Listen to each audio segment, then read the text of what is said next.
भजन 139 साम 139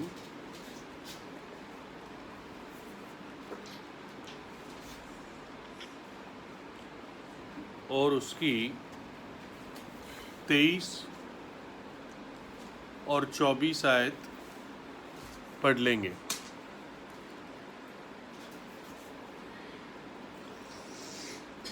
हे परमेश्वर, मुझे जांच और मेरे हृदय को जान ले, मुझे परख और मेरे विचारों को जान ले, और देख के कोई दुष्ट चाल मुझ में है और मुझे अनंत काल के मार्ग में आगे ले जा। आइए हम प्रार्थना करें।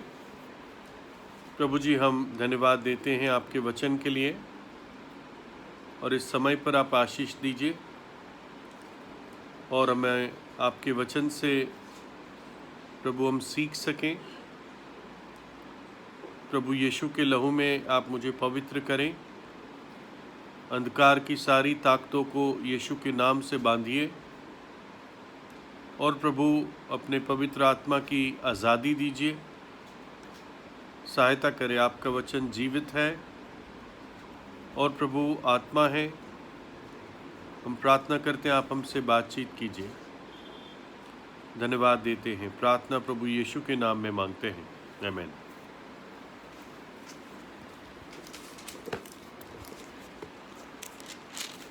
तो भजन 139 साम 139 ये हम सब के लिए काफ़ी जाना माना भजन है, और इस पे हम काफ़ी सालों से, शायद जब से प्रभु में आए हैं, गीत गाते हैं।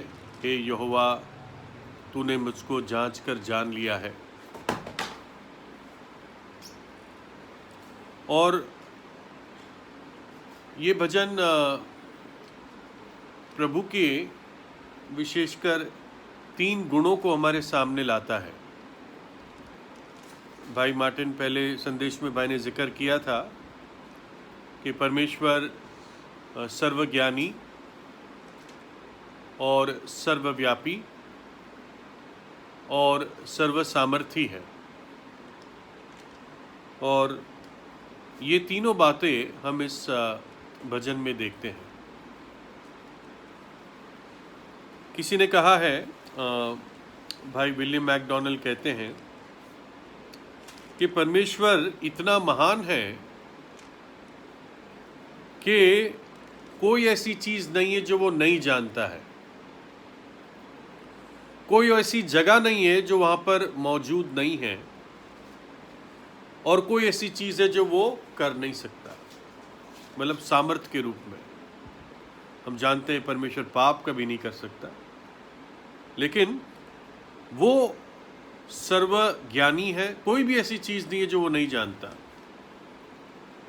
कोई ऐसी जगह या स्थान नहीं है जहाँ पर वो मौजूद नहीं है, उसकी उपस्थिति नहीं है, और कोई भी ऐसा कार्य नहीं है जो वो कर नहीं सकता। हमने उस आयत को भी देखा उत्पत्ति 18 में, क्या यहोवा के लिए कोई काम असंभव है?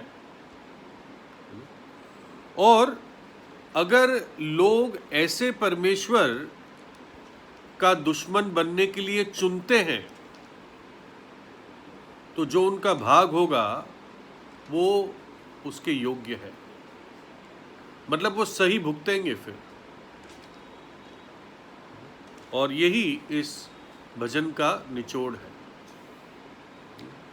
हम आयतों को मैं ही हिंदी में पढ़ता जाऊंगा।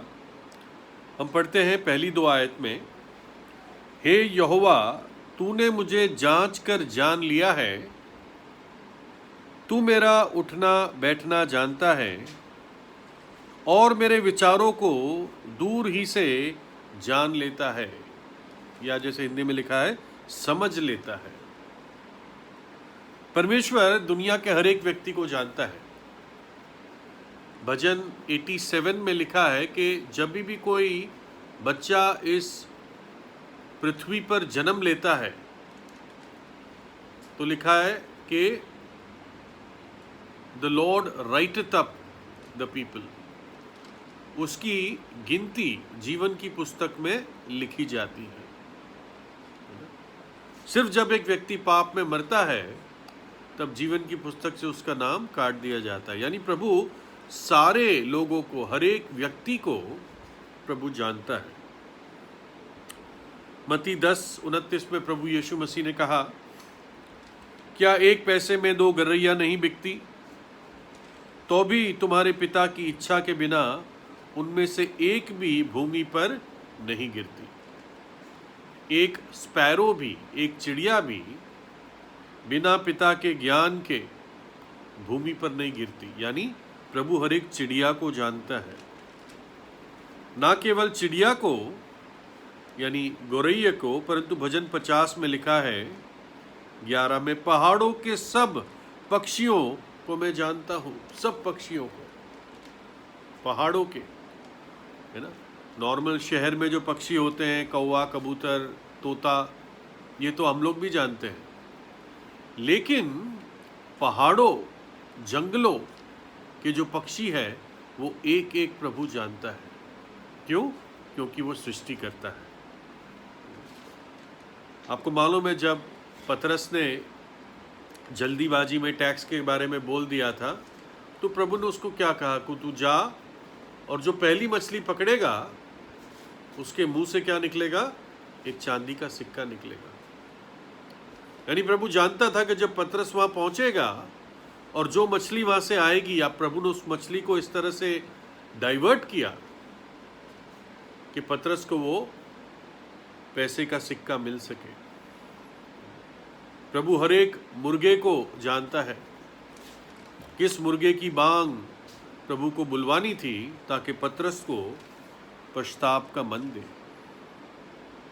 उसी मत्ती 10 में लिखा है, तुम्हारे सिर के बाल सब गिने हुए हैं। मेरे और आपके एक एक बाल को जानता है। जो पहली आयत कहती है कि हे यहोवा, तूने मुझे जांच कर जान लिया है। ये जो जांच शब्द है, सर्च, ये है आर पार देखना, पियर्स थ्रू, है ना।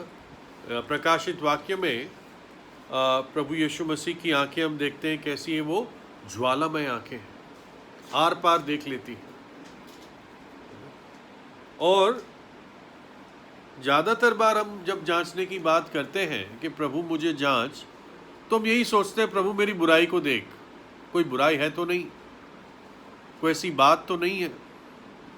लेकिन क्या प्रभु सिर्फ हमारी बुराई ही देखता रहता है क्या? क्या इसलिए वो हमें जांचता है? ऐसा नहीं है, है ना। यहाँ पर जो अर्थ है वो एक खजाने को ढूंढने वाला भी है। खजाने को ढूंढना, सर्चिंग फॉर अ ट्रेजर। प्रभु हमारे अंदर कोई ऐसी चीज भी ढूंढना चाहता है जिसके कारण वो हमें रिवॉर्ड दे, कोई अच्छी चीज जिसके कारण वो हमें आशीष दे। देखो, दूसरे में वो कहता है, तू मेरा उठना बैठना जानता है और मेरे विचारों को दूर ही से समझ लेता है। तू मेरा उठना बैठना जानता है। जब मैं उठता हूँ, बैठता हूँ, हर बात को प्रभु जानता है। मेरे विचारों को तू दूर ही से जान लेता है। एक एक विचार को प्रभु जान लेता है। तीसरी और चौथी में प्रभु कहता है, मेरे चलने और लेटने की तू भली भांति छानबीन करता है और मेरी पूरी चाल चलन का भेद जानता है। हे यहोवा, मेरे मुंह में कोई ऐसी बात नहीं जिसे तू पूरी रीति से ना जानता हो। अब देखो, हर बात में कैसे प्रभु पूरा ज्ञान, पूरा नॉलेज मेरे और आपके बारे में बारीकी से है। कहते मेरे पूरे चाल चलन को, जो आप चलते हैं, आप कहीं जाते हैं, आप कदम लेते हैं, आप अपने मोटरसाइकिल पे या गाड़ी में बैठते हैं, प्रभु हर एक बात को जानता है। मुंह से जो शब्द निकलता है उससे पहले वो जानता है, आपकी हर एक आदत को जानता है। तू मेरे चलने और लेटने की तू भली भांति छानबीन करता है। हमारा कोई भी मार्ग उससे छिपा हुआ नहीं है। जब आप बैठते हैं, जब आप सो जाते हैं, जब रात को नींद नहीं आती, जब भी रात के बीच आप उठ जाते हैं, वो सब कुछ जानता है। और इतना ही नहीं, जानता ही नहीं, वो रुचि रखता है। मेरे और आपके जीवन में वो रुचि रखता है। हर एक शब्द जो मेरे मुंह से निकलता है उससे पहले वो जान लेता है। किसी ने बताया है कि एक आदमी, विशेषकर जो ज़्यादा बोलता है, अगर उसके एक दिन के शब्द लिखे जाए तो एक पूरी किताब भर जाएगी, सिर्फ एक दिन के शब्दों से। और पूरी जिंदगी में अगर वो उसके सारे शब्द रिकॉर्ड किए जाए तो इतनी किताबें बन जाएगी कि पूरी कॉलेज की लाइब्रेरी भर जाएगी। इतने शब्द हमारे मुंह से निकलते हैं।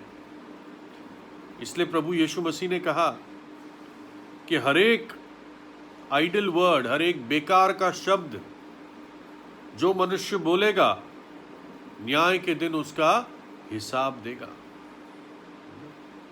और इस कारण हमें भय रख के हमारी जबान पर लगाम लगानी चाहिए। जो मुंह में आया वो नहीं बोल देना है। प्रभु आपके हर एक जो बुरा शब्द निकलता है, जो बुरी बातें निकलती है, जो किसी के तौहीन करने के लिए, किसी को लज्जित करने के लिए शब्द निकलते हैं, वो प्रभु जानता है। लेकिन जो आपके अच्छे शब्द हैं, जो आपके दया से भरे हुए शब्द हैं, मदद करने वाले शब्द हैं, किसी को उभारने वाले शब्द हैं, थॉटफुल, किसी के लिए आप चिंता करके शब्द बोल रहे हैं, वो भी प्रभु जानता है। जो हम प्रभु की आराधना करते हैं उन शब्दों की प्रभु वैल्यू करता है। और विशेषकर जो अपने शब्दों से प्रभु यीशु मसीह का अंगीकार करता है। प्रभु यीशु ने कहा, मैं पिता के सामने और पवित्र दूतों के सामने उस व्यक्ति का अंगीकार करूंगा। भजन 139:5 में प्रभु कहता है, तूने मुझे आगे पीछे घेर रखा है और अपना हाथ मुझ पर रखता है। मुझे आज आगे पीछे घेर रखता है। मानो कि जैसे प्रभु हमें एक किसी परिस्थिति में फिट कर देता है। हम ना आगे जा पा रहे हैं, ना हम पीछे जा पा रहे हैं। वो परिस्थिति प्रभु लाता है अपने बच्चे के लिए। और क्यों? ताकि अपना हाथ मुझ पर रख सके। कौन सा हाथ? उसकी आशीष का हाथ, उसकी सुरक्षा का हाथ।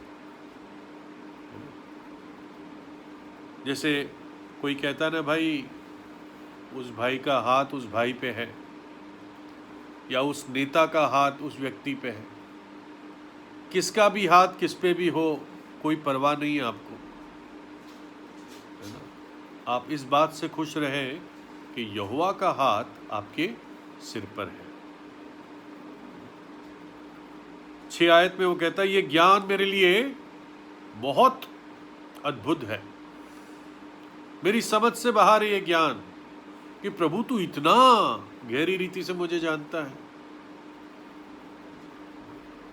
बोला मेरे लिए बहुत ऊंचा है, मैं इस ज्ञान तक नहीं पहुंच सकता। शुरुआत में जब ये ग्रीक फिलॉसफी बहुत मशहूर थी तो उनका एक वाक्य था, मनुष्य अपने आप को जान, मैन नो दाई सेल्फ। और लोग इस वाक्य को फॉलो करने में खुद ही इतने कंफ्यूज हो गए। हम कैसे अपने आप को खुद जान सकते हैं? दाऊद तो इसी में आनंदित था कि मेरा प्रभु मुझे जानता है। वो इस बात को पहचान पाया कि मेरा छोटा सा दिमाग प्रभु की इस सर्व ज्ञान वाले गुण को, विश्व क्या कहते हैं, ओमनिसिएंट, सब कुछ जानने वाला, दाऊद ने एहसास किया मैं उसको नहीं समझ सकता, वो ही मुझे समझता है, जानता है। यही मेरे लिए आनंद और आराधना की बात है। फिर हम पढ़ते हैं भजन 139 7 और 8 में। वो कहता है, मैं तेरे आत्मा से भाग कर कहाँ जाऊं, मैं तेरी उपस्थिति के से कैसे भाग सकता हूं। अगर मैं स्वर्ग में जाऊं तो तू वहां पर है, अगर अधोलोक में भी मैं अपना बिछौना बनाऊं तो देख तू वहां भी है। परमेश्वर हर स्थान पर है, लेकिन परमेश्वर अपनी सृष्टि से अलग है। कुछ लोग परमेश्वर को सृष्टि के अंदर समझते हैं कि वो इस पत्थर में है, वो इस पेड़ में है, वो इस नदी में है, वो इस पत्थर और ईंट पत्थरों की इमारत में है। लेकिन ऐसा नहीं है, परमेश्वर अपनी सृष्टि से अलग है। वो हर जगह मौजूद है, निश्चित रूप से सर्वव्यापी है, लेकिन वो सृष्टि के अंदर नहीं है, यानी सृष्टि पूजने के लायक नहीं है। सिर्फ सृष्टिकर्ता आराधना के लायक है। कहता अगर मैं स्वर्ग जाऊं तो तू वहां पर है, निश्चित रूप से, क्योंकि स्वर्ग परमेश्वर का सिंहासन है, प्रभु यीशु ने कहा। आपको स्मरण आता होगा कि यूहन्ना प्रकाशित वाक्य में जब नए यरूशलेम का वर्णन करता है ना, बहुत सुंदर वर्णन करता है, उसकी लंबाई चौड़ाई भी बताता है। क्यों बताता है? ताकि हम जान सकें।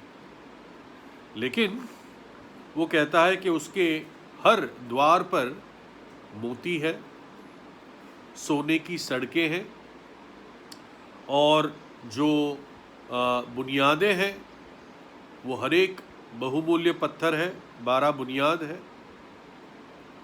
जीवन का वृक्ष है, और एक सुंदर साफ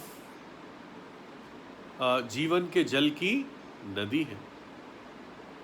वो कहता वहां पर रात नहीं होगी, स्वर्ग में कोई पाप नहीं होगा, कोई दुख नहीं होगा, कोई आंसू नहीं होंगे, मंदिर की आवश्यकता नहीं है। लेकिन आपको मालूम है जब 22 अध्याय शुरू होता है और फिर शायद 4 या 5वीं आयत में वो सबसे मुख्य बात कहता है। वो मुख्य बात क्या है? कि वो उसके चेहरे को देखेंगे, दे शैल सी हिज फेस। इसलिए दाऊद कहता है जब मैं स्वर्ग में जाऊंगा, अगर मैं स्वर्ग में भी चला जाऊं तो तू वहां पर है। परमेश्वर पिता है, पुत्र है और पवित्र आत्मा है। फिर वो कहता अगर मैं अधोलोक में चला जाऊं तो वहां पर भी तू है। दाऊद किस अधोलोक में जाएगा? दाऊद थोड़ी उस अधोलोक में जाएगा जहां पर अमीर आदमी था ना। दाऊद तो उस अधोलोक में, ऊपरी अधोलोक में जाएगा जहां पर इब्राहिम और लाजर था, जहां पे प्रभु की उपस्थिति थी। देखिए, यानी कोई भी परमेश्वर से छिप नहीं सकता। 9 और 10 में एक्चुअली मैंने कुछ पेस्ट किया था, वो हट गया शायद, इसमें कॉपी नहीं हुआ।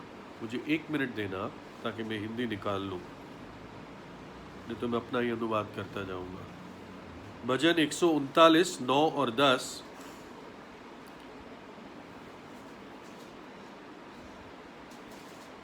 वो कहता है यदि मैं भोर की किरणों पर चढ़कर, ध्यान से सुनना, यदि मैं भोर की किरणों पर चढ़कर समुद्र के पार जा बसूं तो वहां भी तू अपने हाथ से मेरी अगुवाई करेगा और अपने दाहिने हाथ से मुझे पकड़े रहेगा, भोर की किरणों पर चढ़कर।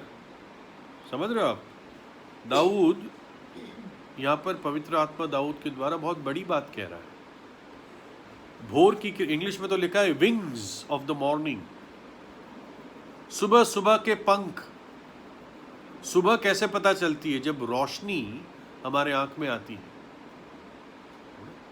हिंदी में तो सीधा वैसे ही ट्रांसलेट कर दिया है, जब सुबह की किरणों पर मैं चढ़ के जाऊं। आपको मालूम है जो ये किरणें होती है रोशनी की, लाइट की, ये कितनी तेजी से जाती है? लाइट जो ट्रैवल करती है सूरज से यहाँ तक, या किसी भी लाइट के सोर्स से कहीं भी ट्रैवल करती है, वो 3 लाख किलोमीटर प्रति सेकंड ट्रैवल करती है। 3 × 10⁸ मीटर्स पर सेकंड, या हिंदी में 3 लाख किलोमीटर एक सेकंड में। तो अगर आप सुबह की किरणों पर चढ़ जाएं तो पृथ्वी की दूसरी छोर आप बहुत तेजी से पहुंच जाएंगे, है ना? दाऊद कहता अगर ऐसा भी मैं करूं तो प्रभु वहां पर भी है ना? प्रभु इतना सर्वव्यापी है। हम में से कुछ लोग फ्लाइट में ट्रैवल करते हैं, सब करेंगे, और दुनिया के एक कोने से लेके दूसरे कोने में जाते हैं। लाइट की तरह तो ट्रैवल नहीं करता प्लेन, लेकिन काफ़ी तेज चलता है, करीब 800-900 किलोमीटर प्रति घंटा चलता है। तो ये प्रॉमिस, ये बड़ा आश्वासन है। जब आप फ्लाइट में बैठते हैं तब प्रभु आपके साथ है, जब आप फ्लाइट में होते हैं तब प्रभु आपके साथ है, जब आप अपने डेस्टिनेशन पर, मंजिल पर पहुंचते हैं, वहां पर भी प्रभु है। एक बार मुझे मैं बाहर से आ रहा था और मुझे फरीदाबाद पहुंचना था कॉन्वोकेशन में, तो मेरी फ़्लाइट डिले हो गई। तो मैं फ़्लाइट में ही चिंता कर रहा था, तो ये वचन मेरे पास आया, व्यवस्था विवरण 33 में है 26। हे यशूरून, ईश्वर के तुल्य और कोई नहीं है, वह तेरी सहायता करने को आकाश पर और अपना प्रताप दिखाता हुआ आकाश मंडल पर सवार होकर चलता है। प्रभु आकाश में भी हमारे साथ है। वो कहता है, देखो आप ध्यान से पढ़ें, वो कहता है तो वहां भी तू अपने हाथ से मेरी अगुवाई करेगा। वहां पर भी प्रभु आपकी अगुवाई करने के लिए है, जब आप पहुंच जाते हैं तब भी, और अपने दाहिने हाथ से मुझे पकड़े रखेगा, पकड़े रहेगा। With your right hand you shall hold me. ये शब्द जो है पकड़े रखेगा, ये बेसिकली स्नैच है, स्नैच, झपट के पकड़ना। मानो आपके हाथ से आपका फ़ोन गिरता है, तो कई बार आप कोशिश करते हैं ज़मीन पे गिरने से पहले आप उसको पकड़ लें, कई बार होता है ना? आप नहीं चाहते वो गिर के टूट जाए, वो वाला अर्थ है झपट के पकड़ना। जब तू गिर जाता है, प्रभु झपट के तुझे पकड़ता है अपने दाहिने हाथ से, अपने धर्ममय दाहिने हाथ से, सामर्थ के हाथ से। फिर 11 और 12 में कहता है, यदि मैं कहूं कि अंधकार में तो मैं छिप जाऊंगा और मेरे चारों ओर का उजियाला रात का अंधेरा हो जाएगा, तो भी अंधकार तुझे ना छिपाएगा। रात तो दिन के तुल्य प्रकाश देगी, क्योंकि तेरे लिए अंधियारा और उजियाला दोनों एक समान है। अगर कोई सोचे कि मैं अंधेरे में छुप जाऊंगा और प्रभु से छुप सकता हूं, प्रभु मुझे देखेगा नहीं, तो वो एक झूठा आसरे में झूठा आसरा ले रहा है। रात आपको प्रभु की उपस्थिति से नहीं छिपा सकती। जो हमें अंधेरा दिखता है वो प्रभु के लिए अंधेरा नहीं है ना? रात भी उसके लिए दिन के समान चमकती है। रात अंधेरा और उजाला उसके लिए दोनों एक समान है। प्रभु से कोई भाग नहीं सकता। कुछ वैज्ञानिक ये मानते हैं, कुछ लोग उसको प्रकृति के लिए कहते हैं, लेकिन कुछ परमेश्वर के लिए कहते हैं कि प्रभु का जो जैसे सर्कल होता है ना, सर्कल का एक सेंटर होता है और सर्कल का एक सरकमफरेंस होता है। तो कुछ लोग कहते हैं, मानते हैं कि प्रभु का सेंटर सब जगह है और उसका सरकमफरेंस कहीं नहीं है। यानी इतना बड़ा सर्कल है, इतनी उसकी उपस्थिति है। जो अंधेरे से डरते हैं उनको अंधेरे से डरने की जरूरत नहीं है, क्योंकि उस अंधेरे में भी प्रभु की उपस्थिति है। एक घटना है इसी महीने की, लेकिन आज से करीब 23 + 20 43 साल पहले की, 43 years ago, न्यूयॉर्क में जुलाई में 1977 ईस्वी में, और न्यूयॉर्क का पावर सप्लाई चला गया, पूरा शहर अंधेरे में आ गया और जो मौका लेने वाले लोग थे तो हजारों लोग सड़क पर आ गए।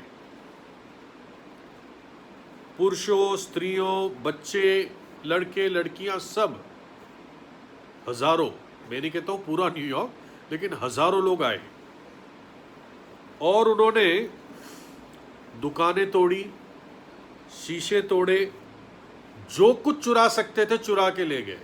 क्यों? अंधेरा था। सोच रहे थे कोई देखेगा नहीं, तब कैमरा वाला भी हिसाब इतना नहीं था। कुछ लोग ट्रक लेके आए किराए पे सामान लूट के ले जाने के लिए। आग लगाई गई, करीब 1000 आग लगाई गई ताकि पुलिस वाले दूर रहे। चोरों ने एक दूसरे की चोरी की। एक लड़की ने यह शिकायत की कि मैंने कुछ लड़कों को बुलाया था कि मेरी मदद करे दुकान में से सामान चुराने के लिए, कपड़े और रेडियो, लेकिन वो मेरा सामान लेके भाग गए। मैंने उनको बुलाया था, ये तो सही नहीं है, उनको ऐसा नहीं करना चाहिए था। थोड़े ही लुटेरे जेल में डाले गए। करीब 2000 दुकानें लूटी गई। क्यों? बिजली नहीं थी। और टोटल जो नुकसान हुआ हमारे भाषा में 7500 करोड़ रुपए का हुआ, 7500 करोड़ रुपीस। और जिनको अरेस्ट भी किया गया उनको कुछ ज़्यादा ये नहीं लगा कि हमने कुछ गलत किया। उन्होंने सोचा कि हमें ज़रूरत थी, हमने लिया, है ना। और एक स्त्री ने कहा कि ये तो सच में सुंदर लग रहा था, एक पार्टी सी लग रही थी हमें। और एक लड़के ने कहा कि बड़े सुपर स्टोर से जाने से बेटर था कि हमें सब मुफ्त में मिला। उन्होंने सोचा कि अंधेरे में कोई देखेगा नहीं, लेकिन आज भी हम 43 साल बाद उनके अपराध की बात कर रहे हैं। क्या प्रभु ने नहीं देखा? और फिर दाऊद प्रभु की सर्वशक्तिमान गुण के बारे में बात करता है। सर्वसामर्थी, सर्वसामर्थी। और किस चीज में देखता है वो? उसकी अपनी सृष्टि में। प्रभु ने कैसे मनुष्य को बनाया, प्रभु ने कैसे मुझे, मेरी सृष्टि की। 13 और 14, मेरा मन का स्वामी तो तू है, तूने मुझे माता के गर्भ में रचा। मैं तेरा धन्यवाद करूंगा, इसलिए कि मैं भयानक और अद्भुत रीति से रचा गया हूं। तेरे काम तो आश्चर्य के हैं और मैं इसे भली भांति जानता हूं। 15-16, जब मैं गुप्त में बनाया जाता या बनाया गया और पृथ्वी के नीचे स्थानों में रचा गया था, तब मेरी हड्डियां तुझसे छिपी ना थी। तेरी आंखों ने मेरे बेडौल तत्व को देखा और मेरे सब अंग जो दिन दिन बनते जाते थे, वे रचे जाने से पहले तेरी पुस्तक में लिखे हुए थे। दाऊद सोचता है कि ये प्रभु की बड़ी सामर्थ है, जिस प्रकार से एक बालक अपनी माँ के पेट में जीवन पाता है और बढ़ता है, और वो अपना ही सोचता है। कैसे परमेश्वर ने मेरी सृष्टि अपने माँ के गर्भ में करी, कैसे एक एक चीज जो दाऊद की थी वो प्रभु लिखा है, तो तेरी पुस्तक में लिखा है ना। कायदे में क्या था, वो डीएनए था। डीएनए बेसिकली एक कोड माना जाता है, जहां पे हर एक व्यक्ति का कोड लिखा हुआ है। कोड मतलब CODE, कोड, सॉफ्टवेयर का कोड, है ना। और इसलिए एक पुरुष का कोड अलग है, मेरा व्यक्तिगत कोड अलग है, एक स्त्री का कोड अलग है। इसलिए आपकी मूछें एक स्त्री के बाल की तरह नहीं उगती, या नाक हाथ की तरह लंबा नहीं होता, क्योंकि प्रभु ने उस डीएनए कोड में लिख दिया है ना। एक एक अंग प्रभु का डिवाइन इंजीनियरिंग है। आप समझ रहे हो? जिस तरह से हमारे हाथ हिलते हैं, रोबोट को बनाने की कोशिश करते हैं, बनाया भी है, रोबोट्स के हाथ हिलते हैं, लेकिन कैसे हिलते आपने देखा होगा। लेकिन जो प्रभु ने बनाया है ऐसा कोई बना ही नहीं सकता। आप ये देखो, जो हमारा दिमाग है ये कितना प्रभु ने पावरफुल बनाया, आपको मालूम है?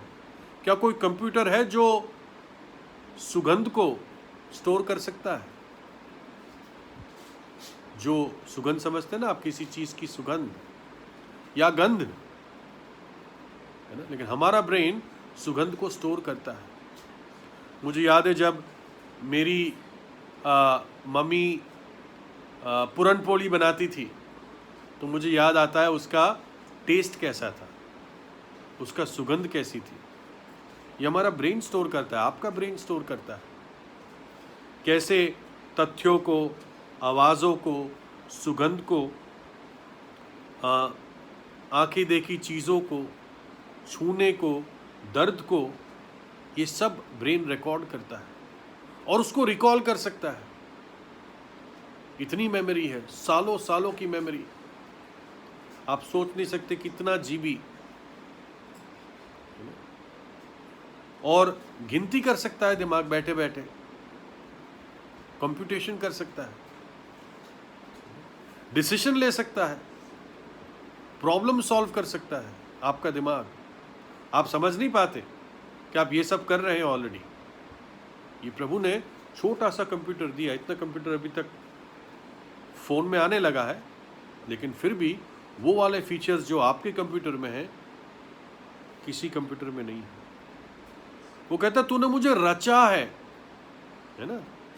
वो कहता है तूने मुझे माता के गर्भ में रचा है। ये वर्ड आता है जैसे स्वेटर बनाते हैं ना लेडीज़ लोग, या एम्ब्रॉयडरी करते हैं, वो वाला अर्थ है। कैसे प्रभु हमारे मांसपेशियाँ और जोड़, हड्डियों के नसें, ब्लड वेसल्स, हड्डियाँ, ये कैसे प्रभु ने सारा फॉर्म किया है, रचा है ना। ऐसा नहीं कि पहले हड्डियाँ रख दी, उसके ऊपर ये चिपका दिया, ये चिपका दिया। प्रभु ने पूरा रचा है। एक सिस्टम की तरह हमारा शरीर चलता है।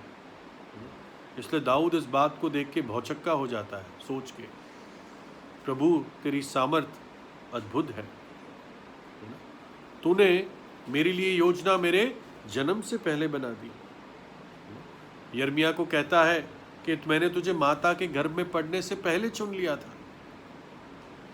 ना केवल ये, तूने मेरे लिए योजना बनाई है मेरे जीवन के लिए। वो कहता है 17-18 में, और मेरे लिए तो हे ईश्वर तेरे विचार क्या ही बहुमूल्य है, उनकी संख्या का जोड़ कैसा बड़ा है। यदि मैं उनको गिनता तो वे बालू के किनकों से भी अधिक ठहरते। जब मैं जाग उठता हूँ तब भी मैं तेरे संग रहता हूँ। जब मैं जाग उठता हूँ तब भी तेरे संग रहता हूँ। एक बच्चा जो माँ के गर्भ में होता है वो एक तौर से नींद में होता है, जिंदा है, नींद में है, बढ़ रहा है। लेकिन जब वो इस पृथ्वी में जन्म लेता है मानो कि वो जागता है ना। इसलिए वो कहता है जब मैं जाग उठता हूँ तब भी मैं तेरे संग रहता हूँ, यानी प्रभु तब भी उसके साथ है। इसका और एक विचार है, एक विश्वासी जब मर जाता है तो सो जाता है, लेकिन उसकी आंख कहाँ खुलती है? उसकी आंख प्रभु की उपस्थिति में खुलती है। एक अविश्वासी जब मरता है सो जाता है, लेकिन उसकी आंख कहाँ खुलती है? उसकी आंख अधोलोक में उस अमीर आदमी के साथ खुलती है। जैसे हमने पढ़ा, गर्भ में रचने से पहले ही मैंने तुझ पर चित्त लगाया और उत्पन्न होने से पहले ही मैंने तुझे अभिषेक किया, मैंने तुझे जातियों का भविष्यद्वक्ता ठहराया। क्योंकि यहोवा की वाणी है कि जो कल्पनाएं मैं तुम्हारे विषय करता हूं उन्हें मैं जानता हूं, वे हानि की नहीं वरन कुशली की है, और अंत में तुम्हारी आशा पूरी करूंगा। यिर्मयाह 29:11, भजन 40:17। मैं तो दीन और दरिद्र हूं तो भी प्रभु मेरी चिंता करता है, तू मेरा सहायक और छुड़ाने वाला है, हे मेरे परमेश्वर विलंब ना कर। इसमें 5 मिनट में खत्म करूंगा। फिर 19, 20, 21, 22 में दाऊद के दुश्मन वो कहता है, प्रभु मैं उनको सिद्ध घृणा के साथ घृणा करता हूं। कोई कहेगा अरे ऐसे कैसे घृणा करते हो, तुम्हारा तो परमेश्वर प्रेम वाला परमेश्वर है। लेकिन आपको मालूम है परमेश्वर भी कुछ चीजों से घृणा करता है। वो कहता है भजन 11:5 में, यहोवा धर्मी को परखता है परंतु वह उनसे जो दुष्ट है और उपद्रव से प्रीति रखते हैं अपनी आत्मा में घृणा करता है। भजन 5:5 में, घमंडी तेरे सम्मुख खड़े होने ना पाएंगे, तुझे सब अनर्थकारियों से घृणा है। नीति वचन 6 में, 6 वस्तुओं से यहोवा बैर रखता है वरन 7 है जिनसे उसको घृणा है, अर्थात घमंड से चढ़ी हुई आंखें, झूठ बोलने वाली जबान, निर्दोष का लहू बहाने वाले हाथ, अनर्थ कल्पना गढ़ने वाला मन, बुराई करने को वेग दौड़ने वाले पैर, झूठ बोलने वाला साक्षी, और भाइयों के बीच में झगड़ा उत्पन्न करने वाला मनुष्य। यहोवा इन सब से घृणा करता है। और ऐसे शत्रु थे दाऊद के, लेकिन प्रभु जो सर्वव्यापी, सर्वज्ञानी, सर्वसामर्थी, दाऊद को और मुझे हमारी रक्षा करता है। और आखिर में इस भजन का निचोड़, हे ईश्वर मुझे जांच कर जान ले, मुझे परख कर मेरी चिंताओं को जान ले, और देख के मुझ में कोई बुरी चाल है कि नहीं, और अनंत के मार्ग में मेरी अगुवाई कर। दाऊद क्या कहता है? प्रभु मुझे जांच कर जान ले। क्या दाऊद ये कहना चाह रहा है प्रभु तू जांचेगा कुछ नहीं पाएगा? अर्थ यहां पर ये नहीं है। अर्थ यह कि वो कॉन्शियस है, प्रभु चाहे मैं ये सब बातें जानता हूं, तुझे जानता हूं, तेरी योजना जो तू मेरे बारे में रखता है उसका मुझे ज्ञान है। यानी कि प्रभु रखता है योजना, इस बात का ज्ञान है। लेकिन प्रभु फिर भी मेरे अंदर पाप का स्वभाव है, मैं मिट्टी हूं, मैं गिर सकता हूं, इसलिए प्रभु तू मुझे जांच, मुझे परख, तेरा पवित्र आत्मा मुझे देखे। और ये प्रार्थना जब तक प्रभु वापस नहीं आएगा तब तक मुझे और आपको प्रार्थना करनी पड़ेगी, क्योंकि हर एक संत स्वभाव से पापी ही है। हमारे पास पाप का लाइसेंस नहीं है, हमारे पास सेवा का लाइसेंस है, लेकिन पाप का स्वभाव आखिर दिन तक हमारे साथ रहेगा। और भजन लिखने वाला मक्कार नहीं था, कह रहा था प्रभु तू जांच, मैं जांचूंगा तो अपने आप को सही ठहराऊंगा, तू जांच। प्रभु का आत्मा जांचता है, और भजन 19 में प्रभु का वचन जानता है। कौन अपनी बुराई को देख सकता है? भजन 19 में प्रभु तू ही तेरे दास के गुप्त पापों को प्रकट करता है, वहां पे वचन की बात करता है। दाऊद अपने हृदय की दुष्टता को जानता है, उसकी बुरी अभिलाषाओं को जानता है ना?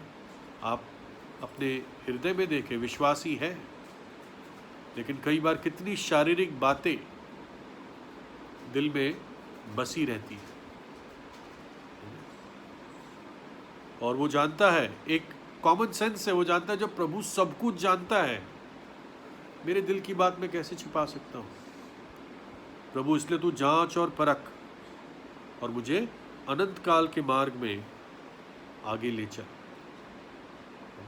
दुष्चाल है तो देख प्रभु, यानी कायल कर और मुझे पछताव दे ताकि मैं उसे छोड़ सकूं, मेरी चिंताओं को जान। तो ये दाऊद का व्यक्तिगत गवाही थी, उसका अनुभव था। और प्रभु करे कि भजन 139 मेरे और आपके लिए भी एक जीवित गीत हो, भजन हो और अनुभव हो। प्रभु अपने वचन पर आशीष दे।